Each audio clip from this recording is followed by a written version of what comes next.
Bienvenue à ce numéro du Journal des Journaux, paru du 6 au 12 septembre 2021. Un numéro que nous entamons avec les échos de la rentrée scolaire. À cet effet, nouveau report de la rentrée scolaire éducation. Le récit présidentiel se heurte à la réalité. Titre dans la rubrique à société de sa parution en date du 9 septembre, le quotidien privé L'Enquêteur, qui se demande la rentrée scolaire 2021-2022 aura finalement lieu quand? Elle devait débuter au cours de ce mois, plus précisément ce 15 septembre. Elle vient d'être repoussée au 4 octobre prochain pour les lycées et écoles normales par un arrêté du ministère de l'Éducation nationale datant de ce 8 septembre 2021, nous apprend le journal qui constate qu'au niveau du collège et du primaire, la date n'est pas précisée dans l'arrêté. C'est un paradoxe pour le président Bazoum qui s'est engagé à faire de l'éducation la priorité des priorités de son programme de gouvernance. Le comité technique créé récemment sous la houlette du ministère du Commerce en relation avec le ministère de l'Éducation nationale pour harmoniser les frais de scolarité au niveau du privé n'a pas encore fini ses travaux, selon le quotidien pour qui.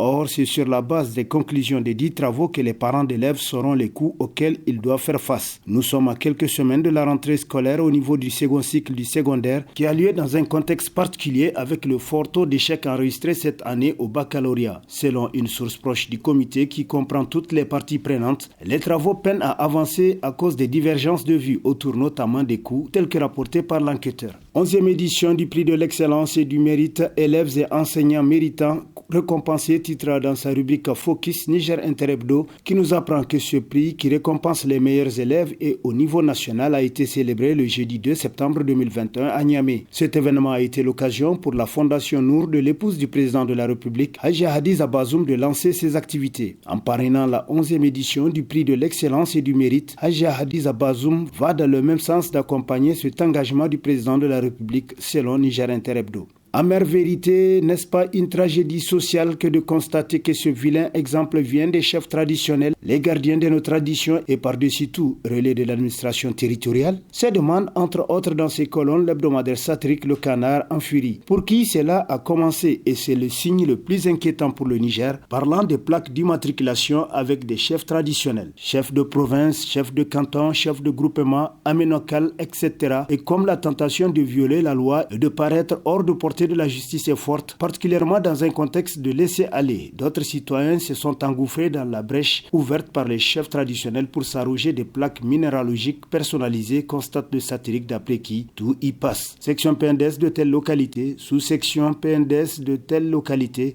coordination PNDS de telle région, patronat Madawa, Conseil national de la jeunesse, imam de la prison civile d'Aguié et dernièrement à Magia, Kanan Idimasta. Pour beaucoup de gens, ça fait sourire. Pourtant, c'est une tragédie que nous vivons. Une tragédie avant tout sociale, selon le journal qui poursuit. Le Niger donne ainsi l'impression d'être devenu une sorte d'anarchie où chacun y va de ses propres lois. La police et la gendarmerie semblent accepter le fait accompli, comme s'il y a dans ce pays deux catégories de citoyens. Ceux qui n'osent pas rouler sans vignette et ou assurance et ceux qui n'ont besoin que de leur plaque comme laissez-passer, d'après Le Canard en furie. Implication de la Halcia dans l'organisation des examens et concours vers l'organisation des examens et concours propres au Niger, se demande l'hebdomadaire satirique La Griffe, qui constate que le Niger a vécu des périodes où même un candidat avait honte qu'on lui accorde des facilités pour réussir à un examen ou à un concours, car chacun souhaitait récolter le fruit de son travail. Depuis quelques années, cette fierté est en train de disparaître avec l'arrivée sur la scène des hommes et des femmes dont le seul souci est d'avoir les biens matériels et éphémères de ce bas monde, y compris en trichant et en volant. La Halcia ne doit pas non plus rester dans son coin et attendre qu'on vienne l'informer de l'organisation d'un concours ou d'un examen, selon le satirique pour qui, quand dans un pays les valeurs morales commencent à être détruite par le bien matériel, il est impératif que chaque segment de la justice joue pleinement sa partition pour éviter un naufrage collectif à la société. Le Premier ministre Oumoudou Mahamadou fera encore œuvre utile en faisant impliquer la Halcia dans l'attribution des marchés publics et même des permis de conduire où des citoyens évoquent aussi des soupçons de corruption, conclut La Griffe. Détournement des vivres destinés aux populations de Terra, titre dans ses colonnes l'hebdomadaire Le Courrier, qui nous apprend que dans le cadre des opérations de distribution gratuite de vivres aux populations, qui est différente de l'opération vente à prix modéré, plusieurs localités du pays ont reçu des vivres destinés à cet effet. Mais malheureusement, dans certaines localités, ces vivres ne parviennent pas aux véritable destinataire selon le journal qui nous apprend que c'est le cas du département de Terra. Dans ce département, selon la source de l'hebdomadaire, des tonnes de vivres destinés à plusieurs villages auraient été détournées et plusieurs tonnes de vivres disparues. Par exemple, il a été programmé de distribuer 100 tonnes dans un village bien connu, mais ce sont entre 40 à 50 tonnes que les populations de ce village auraient vues. Tout le reste aurait pris une autre destination. Cela se passe à un moment où les populations de cette zone traversent des situations très critiques, des situations qui ont pour nom l'insécurité et la période de soudure, conclut le courrier qui promet d'y revenir sur cette affaire. Réconciliation nationale en perspective, panique au PNDS Tareya, titre à sa une l'hebdomadaire L'éclosion, pour qui, en vérité, le parti au pouvoir, du moins ses ténors,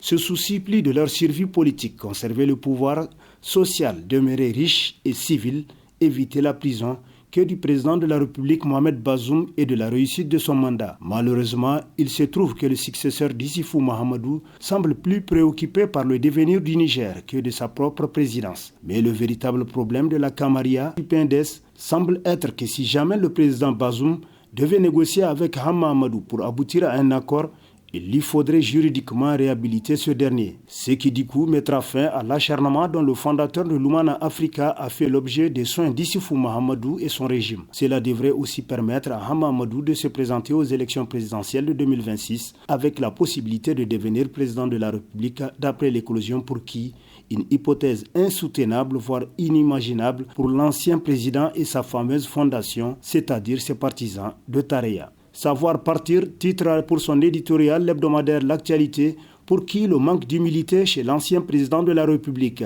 qui ne veut pas se faire oublier, jouant au doublon pour montrer aux Nigériens qu'il existe toujours, alors qu'il n'est plus président et qu'il ne peut plus, quoi qu'il en fasse, être aux affaires, même si le fils et son dirkab, aujourd'hui encore, sont imposés à son successeur. Le Niger est aux Nigériens et une personne, fût-elle un ancien président, ne peut se comporter comme si le pays est son bien personnel, constate le journal, pour qui peut-être peut-il croire que Bazoum Mohamed est ce qu'il est par sa seule volonté, mais pour autant, le pouvoir reste de la seule souveraineté du peuple et le Niger qu'il est censé gouverner au seul Nigérien, un autre ne pouvant jamais décider de ce qu'il doit être. Dans la vie, il faut savoir partir et rester humble. Même président d'un pays, par les hasards de l'histoire, même lorsque cela peut choquer et irriter certains hommes qui le vénèrent au-delà du raisonnable, l'on n'est qu'un homme.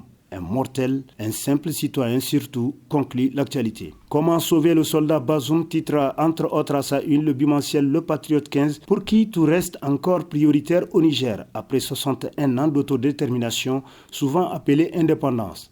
Les réformes sont dures et nécessaires, mais se feront lentement et sûrement. Dans sa robe de président de la République, Mohamed Bazoum se révélait être un soldat de tous les Nigériens, autrement dit un président pour tous les Nigériens selon ses propres termes depuis le 2 avril 2021. Tant qu'il ne cessera pas d'incarner cet immense espoir de tous les Nigériens, aussi bien dans son discours que dans ses actes au quotidien, le président Mohamed Bazoum sera regardé et vu par les Nigériens comme un soldat à leur service en toutes circonstances, et il sera difficile pour ses adversaires de trouver des arguments qui vaillent pour le combattre à nouveau, comme par le passé, conclut le Patriote 15. Comptons sur nous, même titre pour son éditorial l'hebdomadaire Le Nouveau Républicain, pour qui depuis quelques jours l'on peut entendre un discours à l'antipode de ce qu'on a jusqu'ici entendu dans les déclarations publiques depuis 10 ans que gouvernent les socialistes, au point de nous pousser à douter de leur foi politique. Bazoum semble vouloir changer le paradigme, avançant sur des voies nouvelles où se lie la responsabilité de l'homme d'État, conscient désormais de l'urgence à changer, à reconstruire, peut-être aussi en déconstruisant ce qui en 10 ans avait été le mal fait par le socialisme d'après le Nouveau Républicain. Pouvoirs et réseaux politiques, Bazoum Mohamed sur des braises ardentes, titre entre autres à sa une l'hebdomadaire Le Monde aujourd'hui, pour qui dans l'esprit et la logique de nombre de ténors du PNDS Tareya, Bazoum Mohamed n'est toujours pas vu comme le président de la République, mais plutôt comme celui qui leur doit tout. Il doit par conséquent s'incliner devant leurs desiderata et faire exactement les choses selon leur volonté. Leur gourou, c'est Issifou Mahamadou, sous la direction duquel le Niger a connu un développement exponentiel de la corruption, érigé en mode de gouvernance, au point où, président de la République, il a pris sous sa protection des proches impliqués dans des grands scandales financiers, selon le journal qui poursuit. Les délinquants économiques qu'il entend traquer sont dans son propre camp. S'il veut réussir son pari, il est obligé de briser le carcan des barrières partisanes, matérialiser le principe qui veut que le président de la République soit au-dessus de la mêlée populaire. Quoi qu'il en soit, le Niger est mal barré selon Le Monde aujourd'hui qui conclut. Un État, 2 présidents, c'est tout ce qu'il y a de plus insolite. Et sur ce prend fin le présent numéro de la revue de presse. Prochain rendez-vous, plaise à Dieu dans une semaine avec toujours la même passion de vous servir. Bonne lecture et au revoir.